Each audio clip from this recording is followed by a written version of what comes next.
میرا شوہر میرے لیے بہت ہی نایاب تھا۔ فوج میں ہونے کی وجہ سے انہیں صرف 15 دن کی چھٹی ملتی۔ مجھ سے کہنے لگے کہ آؤ ہم کیلاش اور چترال وغیرہ گھوم پھر آتے ہیں۔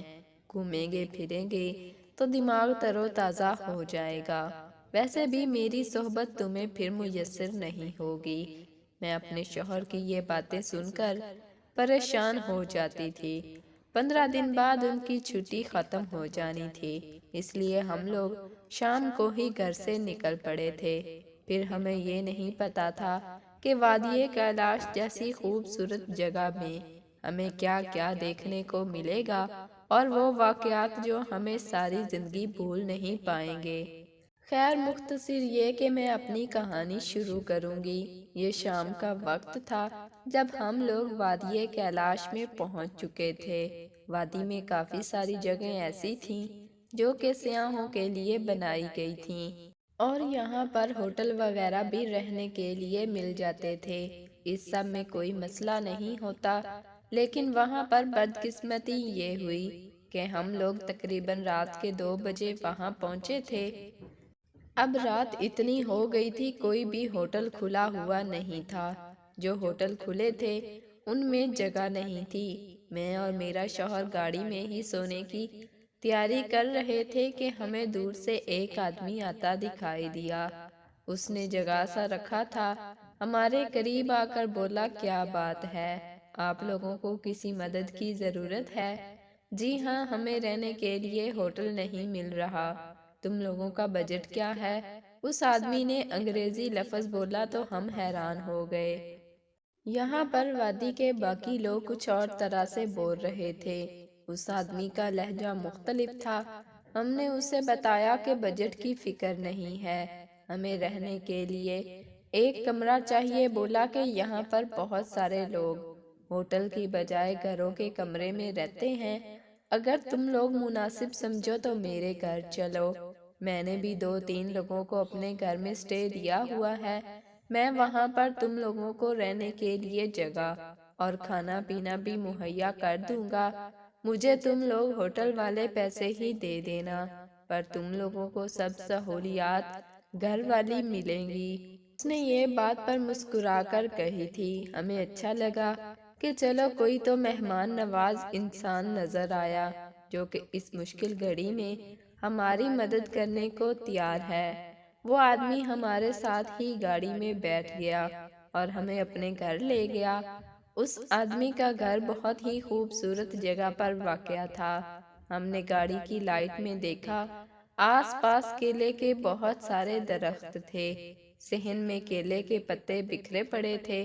میرے شوہر کو کیلے بہت پسند تھے، ویسے بھی وہ جم وغیرہ بھی بہت کرتے تھے، تو وہ پھلوں کا استعمال بہت زیادہ کرتے تھے، اور کبھی کبھار تو ان کو دیکھ کر لگتا جیسے یہ روٹی کی جگہ بھی پھل کھاتے ہیں۔ بہرحال ہم لوگ اوپر والے کمرے میں آ گئے۔ اس آدمی نے ہمیں کہا کہ تم لوگ اس کمرے میں سو سکتے ہو، صبح میں تم لوگوں کو 6 بجے ناشتہ دینے کے لیے آؤں گا۔ ہم لوگ اس کمرے میں آئے تو مجھے یہ کمرہ عجیب سا لگا۔ کمرے میں کیلوں کی خوشبو آ رہی تھی، لگتا تھا جیسے اس گھر میں اور کچھ نہ ہو۔ کیلے بہت زیادہ ہیں۔ خیر سے میں نے اپنے شوہر سے کہا کہ میں سونے لگی ہوں، مجھے بہت نیند آئی ہے، پر ان کے چہرے پر پریشانی اس قدر تھی کہ میں بتا نہیں سکتی۔ میں نے پہلی بار اپنے شوہر کو اتنا پریشان دیکھا تھا۔ انہیں اس طرح فکر مند دیکھ کر میں بھی پریشان ہو گئی۔ کیا بات ہے؟ بولے کہ اس کمرے میں 2 دروازے ہیں، سمجھ نہیں آتا کہ ایک دروازے کو تو میں اندر سے بند کر لوں گا، لیکن دوسرے دروازے کی کنڈی نظر نہیں آ رہی۔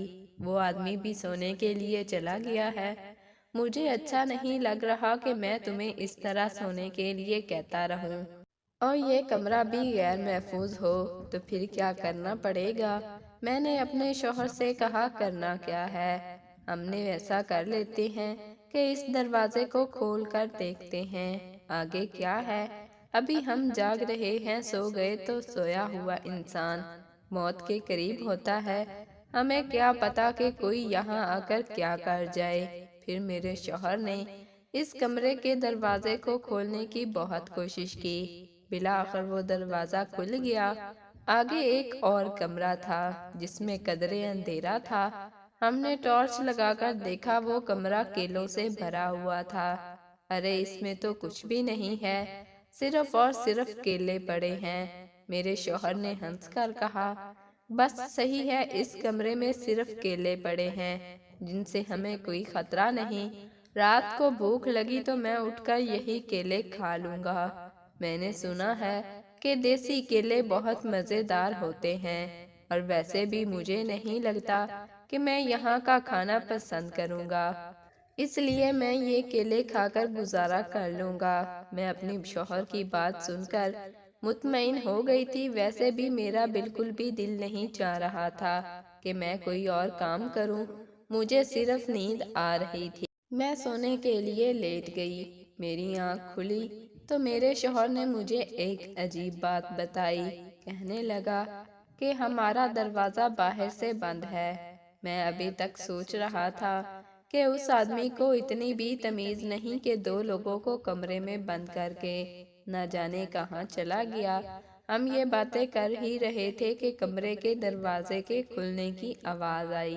ہم اٹھ کر چوکنے ہو کر بیٹھ گئے۔ میں نے بھی چادر لے لی۔ وہی آدمی کمرے میں داخل ہوا۔ اس نے بڑی سی ٹرے اٹھائی ہوئی تھی۔ ٹرے میں چائے وغیرہ تھی اور ناشتہ بھی رکھا ہوا تھا۔ آدمی کے چہرے پر عجیب سی وحشت چھائی ہوئی تھی۔ مجھے کچھ ٹھیک نہیں لگا تھا۔ میرے شوہر سے کہنے لگا کہ آپ ناشتہ کر لیں، پھر گھومنے پھرنے چلے جائیے گا۔ ابھی میں بھی گھر سے نکل رہا ہوں، آپ لوگوں کو چابی دے جاؤں گا۔ آپ لوگ خود ہی آ کر کمرے کا دروازہ کھول کر اپنی چیزیں اٹھا لینا۔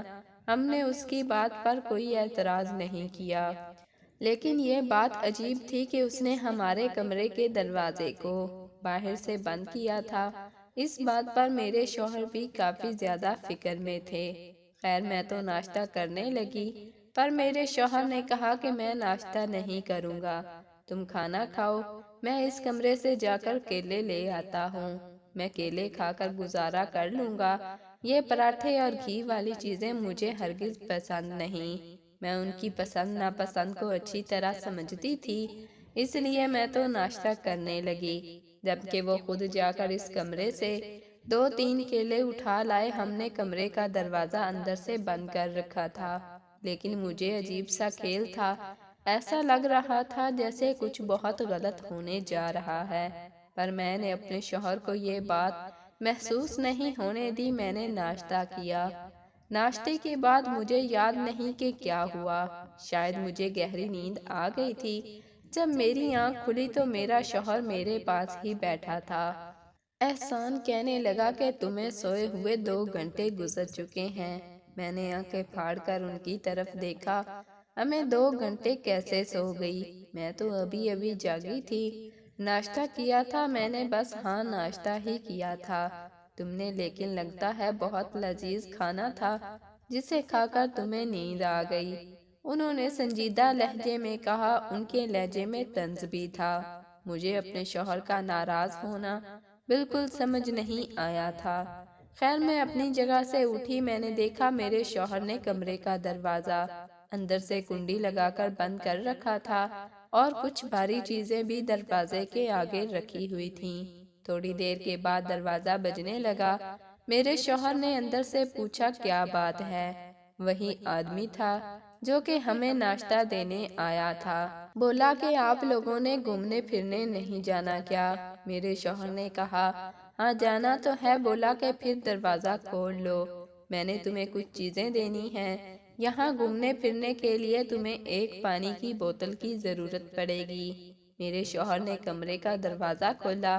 وہ آدمی واقعی میں پانی کی بوتل لیے کھڑا تھا۔ بولا کہ اسے اپنے ساتھ رکھنا۔ ہم نے اس سے پانی کی بوتل لے لی۔ میرے شوہر نے میری طرف عجیب سے انداز میں دیکھا اور پھر کہنے لگا، آؤ چلو اس کمرے میں چلتے ہیں، مجھے بھوک لگ رہی ہے، میں مزید کیلے کھانا چاہتا ہوں۔ مجھے اپنے شوہر کی یہ بات عجیب لگ رہی تھی۔ ابھی ابھی تو انہوں نے کیلے کھائے تھے، ابھی بھی کیا بھوک کہ وہ بار بار کیلے ہی کھائے جا رہے تھے۔ خالی ناشتہ بھی تو کر سکتے تھے۔ خیر ہم لوگ پھر سے اس کمرے میں چلے گئے۔ میرا شوہر ان کیلوں کو ہٹا ہٹا کر دیکھنے لگا۔ وہ کیلے اس قدر زیادہ تھے کہ پورے کمرے میں بس کیلے ہی کیلے نظر آ رہے تھے۔ میرا شوہر مشکوک انداز میں نظریں گھما رہا تھا۔ اس نے مجھے کہا کہ تم کیلوں کو طے کر کے ایک طرف رکنا شروع کر دو۔ میں نے کہا یہ کیا بات ہوئی، یہ ہمارا کام تو نہیں ہے۔ انہوں نے مجھے خاموش رہنے کا اشارہ کیا اور بولے جو میں کہہ رہا ہوں وہی کرو۔ میں کیلے اٹھا اٹھا کر ایک طرف رکھنے لگی۔ میں تو ہمیشہ سے ان کی فرما بردار بیوی تھی، کبھی سوال یا جواب نہیں کیا کہ مجھے یہ کام کرنے کو کیوں کہہ رہے ہیں۔ کیلے اٹھاتے ہوئے مجھے 10 منٹ ہی گزرے تھے کہ میری نظر ایک انسانی انگلی پر پڑی۔ یہ دیکھ کر میرے تو ہوش ہی اڑ گئے تھے۔ میں نے بے یقینی سے ان کی طرف دیکھا، وہ بھی اسی طرف دیکھ رہے تھے۔ ہم نے دیکھا یہ ایک انسانی پاؤں کی انگلی تھی۔ مزید کیلے ہٹانے پر ہمیں معلوم ہوا کہ وہ ایک انسانی پاؤں تھا۔ ہم نے اسے پکڑ کر کھینچا۔ میری چیخ نکلنے لگی تھی کہ احسان نے میرے منہ پر ہاتھ رکھ دیا، اور وہ ایک لڑکی تھی، جوان لڑکی کی لاش جسے کیلوں میں دبا دیا گیا تھا۔ لڑکی بہت خوبصورت تھی، اس کے جسم پر کسی قسم کا کوئی نشان نہیں تھا، بس اسے یہاں پر پھینک دیا گیا تھا۔ ایسا لگتا تھا جیسے کہ یہ کسی لڑکی کی قبر ہو۔ یہ کمرہ قبر سے کم معلوم نہیں ہوتا تھا۔ یہ تو اب مجھے کوئی بھوتیا کہانی معلوم ہونے لگی تھی۔ میں نے اپنے شوہر سے کہا کہ یہ لڑکی کی لاش یہاں کیسے آئی؟ کہنے لگے کہ تم ایسا کرو، کمرے کی لائٹ آن کرو، میں دیکھتا ہوں کیا معاملہ ہے۔ میں نے فوراً چھت پر کمرے کی دیوار پر ہاتھ مارا۔ میرا ہاتھ بجلی کے سوئچ پر لگا۔ ہاتھ لگتے ہی کمرہ روشنی میں نہا گیا۔ خوش قسمتی سے اس وقت بجلی تھی۔ میں نے دیکھا پورے کمرے میں کیلے ہی کیلے تھے کہ وہ لڑکی نیچے فرش پر پڑی تھی اور اوپر تقریباً 1-2 من کیلے رکھے گئے تھے۔ لڑکی کی لاش سے بھی اب بدبو آنے لگی تھی۔ لاش کافی پرانی معلوم ہوتی تھی۔ مجھے یہ بات بہت عجیب لگی۔ میں رونے لگی۔ میرے شوہر نے کہا کہ تم اپنا منہ بند رکھنا، اب ہمیں یہاں سے جلدی نکلنا ہوگا کیونکہ مجھے لگتا ہے ہم غلط جگہ پر آ گئے ہیں۔ ابھی ہم یہ باتیں کر رہے تھے کہ میری نظر پیچھے کھڑے آدمی پر پڑی تو اپنی جگہ پر سن ہو کر رہ گئی۔ یہ آدمی کوئی اور نہیں بلکہ وہی انسان تھا جس نے ہمیں رات کو پناہ دی تھی۔ پھر اس وقت بہت زیادہ وحشت زدہ لگ رہا تھا۔ اس کی آنکھیں لال سرخ ہو رہی تھیں جبکہ قد بھی معمول سے زیادہ لمبا لگ رہا تھا۔ رات کو تو میں نے اسے ٹھیک سے دیکھا نہیں تھا۔ وہ ہماری گاڑی میں بیٹھ کر ہمیں یہاں لے کر آیا تھا، پر اب بھی اس کے خد و خال واضح ہو رہے تھے۔ وہ بہت خطرناک آدمی معلوم ہوتا تھا اور میرے شوہر کے عین پیچھے کھڑا تھا۔ اس سے پہلے کہ وہ اپنے ہاتھ اٹھائے میرے شوہر کے سر پر مارتا اور انہیں بے ہوش کرتا، میں نے زوردار چیخ ماری۔ میرا شوہر سیکنڈ کے 1000ویں حصے میں پیچھے پلٹا۔ اس آدمی پر نظر پڑتے ہی اس کے ہاتھ سے برچھی چھینی، اس کے پیٹ میں ایک زوردار لات رسید کی اور مجھے یہاں سے نکلنے کا کہا۔ میں تو بہت ڈر گئی تھی، مجھ سے ہلا بھی نہیں جا رہا تھا۔ انہوں نے میرا ہاتھ پکڑ کر باہر کھینچا۔ وہ آدمی اپنا سر ملتا ہوا اٹھا اور ہمارے پیچھے بھاگا۔ میرے شوہر نے مجھے گاڑی تک بھاگنے کا کہا۔ ہم اپنا موبائل فون بھی نہیں اٹھا سکے تھے۔ میں بھاگتی ہوئی نیچے پارکنگ ایریا میں پہنچی جہاں پر ہم نے اپنی گاڑی کو پارک کر رکھا تھا۔ گاڑی لاک تھی۔ میرے شوہر نے چابی مجھے دور سے ہی پھینکی۔ میں نے گاڑی کو کھولا اور گاڑی میں بیٹھ گئی۔ آدھے منٹ میں میرا شوہر بھی میرے قریب پہنچ چکا تھا۔ وہ بھی آ کر گاڑی میں بیٹھے، اتنے میں وہ آدمی ہمارے پیچھے پیچھے پہنچ گیا۔ اس سے پہلے کہ وہ ہمیں کچھ کہتا، میرے شوہر نے گاڑی کا دروازہ مضبوطی سے بند کر دیا اور گاڑی لاک ہو گئی۔ اس بدبخت نے کہیں سے ایک چھوٹا سا پتھر اٹھایا اور پچھلے شیشے پر دے مارا۔ گاڑی کا شیشہ ٹوٹ گیا۔ اس کا ہاتھ ہم تک پہنچتے پہنچتے رکا۔ شوہر نے گاڑی سٹارٹ کر دی۔ گاڑی بگانے میں کامیاب ہو گئے تھے۔ میرا دل زور زور سے دھڑک رہا تھا، آنکھوں سے آنسو بہہ رہے تھے۔ مجھے اپنا شوہر واقعی میں کوئی ہیرو معلوم ہو رہا تھا۔ اب مسئلہ یہ تھا کہ ہمارے پاس موبائل فون بھی نہیں تھا۔ میرے شوہر کے پاس ایک چھوٹا فون ہمیشہ جیب میں رہتا تھا، اس فون سے صرف کال ہی ہو سکتی تھی۔ انہوں نے مجھے فون پکڑایا اور بولے اس نمبر پر کال ملاؤ۔ میں نے کال ملائی، مجھے قریبی پولیس اسٹیشن کا پتہ معلوم ہو گیا۔ میں نے اپنے شوہر کو بتایا، یہ پوچھتے پوچھتاتے پولیس اسٹیشن تک پہنچ گئے تھے۔ میں ابھی تک اس واقعہ کے زیر اثر تھی۔ مجھے رہ رہ کر کیلوں والی وہ لاش یاد آ رہی تھی جو کہ ہم نے وہاں دیکھی تھی، پھر اس آدمی کا ہم پر حملہ کرنا۔ اف خدایا، یہ کوئی برا حادثہ تھا جو کہ ہوتے ہوتے رہ گیا۔ میں اپنے شوہر کی گاڑی میں ہی بیٹھی ہوئی تھی۔ میرے شوہر نے کہا کہ تمہیں بھی میرے ساتھ اندر تھانے میں چلو، ہمیں یہاں پر رپورٹ کرنے کی ضرورت ہے۔ جو ہمارے ساتھ ہوا وہ کوئی عام بات نہیں تھی، ضرور اس کے پیچھے کوئی پوری کہانی ہوگی۔ وہ آدمی تو مجھے شروع سے ہی ٹھیک نہیں لگ رہا تھا۔ میں اپنے شوہر کے ساتھ اندر اسٹیشن تک آئی۔ میرے شوہر نے پولیس کو بیان دینے کی کوشش کی۔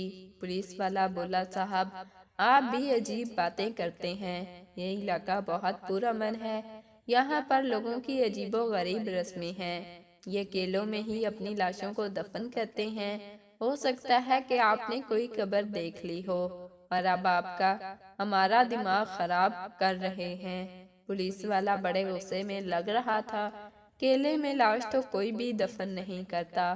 میرے شوہر کی بات سن کر وہ آدمی ہنسا اور بولا ارے صاحب آپ تو شہر سے آئے ہیں، لگتا ہے کہ آپ کے پاس بہت پیسہ ہے جو آپ یہاں پر گھومنے پھرنے آ گئے۔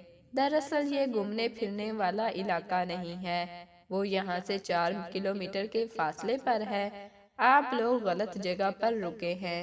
لیکن آپ کی معلومات کے لیے بتا دوں کہ یہاں پر لوگوں کی عجیب و غریب رسم و رواج ہے، اس لیے آپ ان معاملات میں نہ ہی پڑیں تو اچھا ہے۔ ویسے اس آدمی کا نام کیا تھا؟ میں اس سے بلا کر پوچھ لوں گا کہ وہ یہ معاملہ کیوں کر رہا ہے۔ عین ممکن ہے کہ وہ اس کی اپنی بیٹی یا پھر کوئی قریبی عزیزہ ہو۔ یہ لوگ اپنی لاشوں کے ساتھ طرح طرح کا سلوک کرتے ہیں۔ میں پولیس والے کی بات سن کر ذرا بھی مطمئن نہیں تھی، پھر مجھے لگ رہا تھا جیسے کہ کوئی نہ کوئی بڑی کہانی ہے جو کھلنے کا انتظار کر رہی ہے۔ میرے شوہر نے اس پولیس والے سے اور کچھ بھی نہیں کہا، بولا کہ ہاں ہو سکتا ہے یہ میرا وہم ہی ہو۔ میں حیران تھی کہ وہ اتنی بڑی بات کو وہم کیسے کہہ رہے ہیں۔ مختصر یہ کہ ہم پولیس اسٹیشن سے نکلے، میرے شوہر نے مجھ سے کہا کہ ہمیں اب گھر جانا ہوگا، یہاں پر رہنے کا کوئی فائدہ نہیں ہے، مجھے ضروری کام پڑ گئے ہیں تو میں گھر چھوڑ کر مجھے وہ کام کرنے بھی نکلنا ہے۔ میں بہت مایوس ہو چکی تھی، اب مجھے گھومنے پھرنے کا بھی دل نہیں کر رہا تھا۔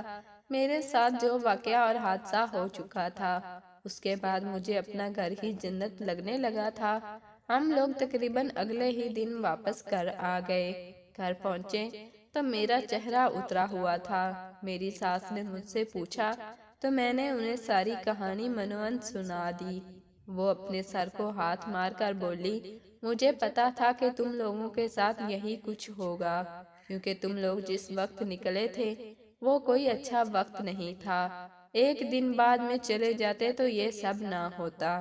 اب گھومنے پھرنے سے بھی رہ گئے اور دن ہی برباد ہو گیا۔ دیکھو اس سے بری کوئی بات ہو سکتی ہے بھلا؟ میری ساس کا موڈ بڑا خراب تھا، میں نے کسی بات کا برا نہیں منایا۔ میں واپس کمرے میں آئی تو میں نے دیکھا میرا شوہر کیلے کے چھلکے ہاتھ میں لیے انہیں گھور رہا ہے۔ مجھے اب ان کیلے کے چھلکوں سے وحشت ہونے لگی تھی۔ میں نے کہا یہ آپ کیا کر رہے ہیں؟ کہنے لگے کہ میں جو بھی کر رہا ہوں اس معاملے کی تہہ تک پہنچنا چاہتا ہوں۔ وہاں پر جو لڑکی تھی وہ کون تھی؟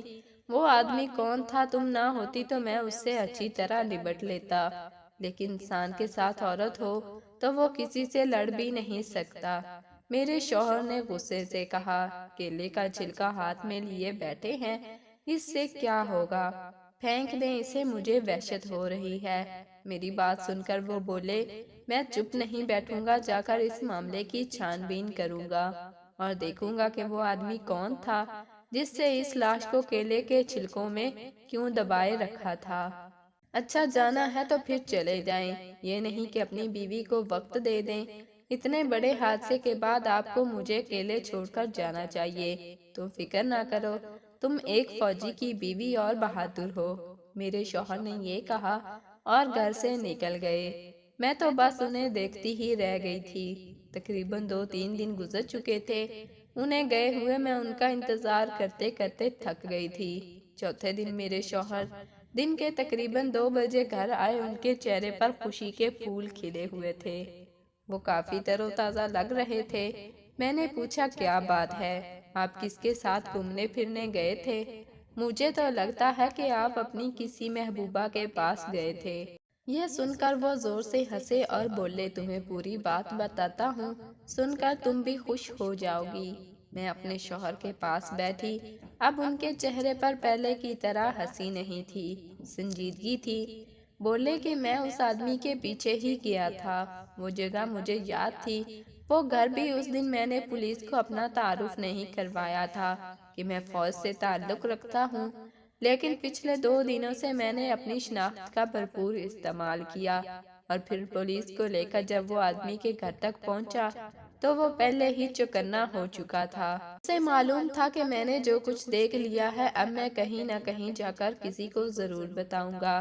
اس نے اس بات کو دبانے کی بہت کوشش کی، وہ لاش بھی غائب کر دی تھی جو کہ کیلوں کی جڑ میں چھپا رکھی تھی، لیکن پھر جب پولیس نے اس سے تفتیش کی تو اس نے سبھی کچھ اگل دیا۔ میں تو حیران ہوئی ہوگی یہ جان کر کہ وہ کیلاشی نہیں تھا۔ کیلاشی واقعی میں بہت پرامن ہوتے ہیں، اور چترال کا پورا صوبہ ہی امن کی وادی ہے، اور یہاں پر جو کچھ غلط ہوتا ہے وہ باہر کے لوگ آ کر کرتے ہیں، کیونکہ یہاں رہنے والے لوگوں کو نہ ہی دولت کی ہوس ہے اور نہ ہی وہ ایسے کاموں میں ملوث ہیں۔ وہ آدمی ایک ایسا انسان تھا جو نفسیاتی طور پر بیمار تھا، یہاں آ کر کافی عرصے سے رہ رہا تھا۔ اس نے کیلاشی لوگوں کو کافی بدنام بھی کیا ہے۔ یہاں کے رسم و رواج تھوڑے عجیب ہیں، پر اس نے اس کا بھرپور فائدہ اٹھایا اور نوجوان جوڑوں کو یہاں پر اپنے گھر میں گھیر کر لے آتا، اور پھر رات ہوتی تو عورت کے ساتھ موجود آدمی کو موت کے گھاٹ سلا کر اس عورت کو اپنی تسکین کے لیے استعمال کرتا، بعد میں یہ اس کو بھی مار دیتا تھا۔ خدا جانے آدمی کی لاش اس نے کہاں پھینکی، پر کچھ دن پہلے ہی کیلاش کی وادی میں ایک میاں بیوی غائب ہوئے تو لوگوں نے یہی سمجھا کہ شاید وطن واپس چلے گئے ہیں، پر یہاں کی پولیس کو شک تھا کہ وہ جوڑا یہیں کہیں موجود ہے۔ تفتیش کے بعد اس علاقے میں کسی قسم کا کوئی ثبوت نہیں ملا تو پولیس نے بھی کوشش کرنا چھوڑ دی۔ ان بیچاروں کا بھی ان کا کوئی زیادہ بات چیت کرنے والا بھی نہیں ہوتا، تو وہ پنجاب سے خیبر پختونخوا میں آ کر کیسے پولیس کے ساتھ بات چیت کرتے اور اس معاملے کو نپٹاتے۔ میاں بیوی گم ہو چکے تھے اور اس بات کا سراغ نہیں مل سکا کہ وہ کہاں گئے تھے۔ وہ لڑکی جو ہم نے کیلوں کے جھنڈ میں دیکھی تھی، وہ اس آدمی کی بیوی تھی جو کچھ دن پہلے گم ہوا تھا۔ وہ بیچارہ پنجاب سے تعلق رکھتا تھا اور گھومنے گھمانے کے چکر میں اپنی جان کی بازی ہار بیٹھا۔ اس دن ہمیں بھی اس نے اسی نیت سے بلایا تھا، لیکن میں چکنا ہو گیا تھا۔ اس بات کا احساس اس آدمی کو بھی تھا، اس لیے اس نے ہمیں ناشتہ لا کر دینے کی کوشش کی۔ مجھے تو وہ ناشتہ بھی ٹھیک نہیں لگ رہا تھا، شاید اسی لیے ناشتہ کرتے ہی تمہیں بھی نیند آ گئی تھی۔ اگر میں بھی سو جاتا تو خدا جانے کیا ہوتا، اور ہم نے بہت بڑی غلطی کی جو کھلے دروازے کے ساتھ اس کیلوں والے کمرے میں چلے گئے۔ ہمیں چاہیے تھا کہ ہم اپنا دروازہ بند کر کے کرتے تاکہ اس آدمی کو شک نہ ہوتا اور پھر آرام سے وہاں سے نکل آتے، لیکن قسمت میں جو لکھا تھا وہ ہو کر رہا۔ میں اپنے شوہر کی باتیں سن کر خاموش ہو گئی اور مجھے اور زیادہ ڈر لگنے لگا۔ پہلے تو مجھے یہ بس ایک عام سی کہانی لگ رہی تھی، پھر اس کے پیچھے چھپا جرم سن کر میرے رونگٹے کھڑے ہو گئے، اور میں نے ہمیشہ کے لیے توبہ کر لی کہ ایسے کسی جگہ پر رات کے وقت کبھی سفر نہیں کروں گی۔